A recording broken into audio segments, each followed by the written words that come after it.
In the beginning was the Word. The Word was with God, and the Word was God. The Word became flesh. Flesh had a face, the face grace. You see, it says in the book of Revelation that my best friend was slain even before the foundations were laid. But before this in the natural could be appropriated, everything we know was first created. On day 6, God's eternal word went forth, and with the dust of the earth in the palm of his hands, in his own image and likeness, he created man. You see, you picked man up, gazed into his eyes, placed your lips on his, and breathed in the breath of life. Then, on the heavenly Twittersphere, you began to tweet, "It is good."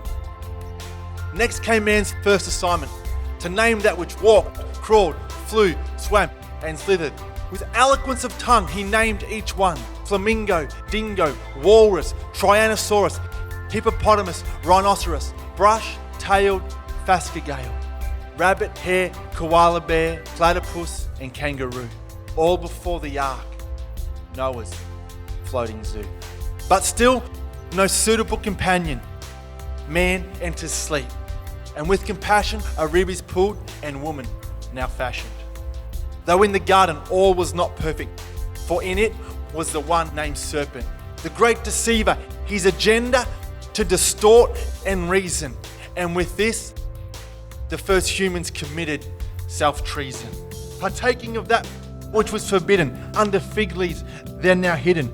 Multiply, fill, and subdue the earth had now come under the curse. So outside the garden and veiled in shame, the question now posed, would humanity ever again reign?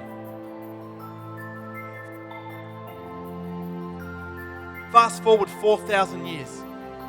We now see the second Adam standing in the Garden of Gethsemane, his heel bruised, for under it lay the crushed head of the enemy.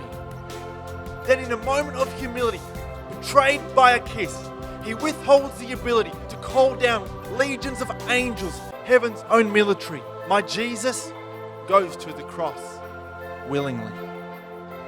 Sentenced before rulers, accused, verbally and physically abused, guilty of truth, bloody, beaten and mocked, the cup of suffering holds back not.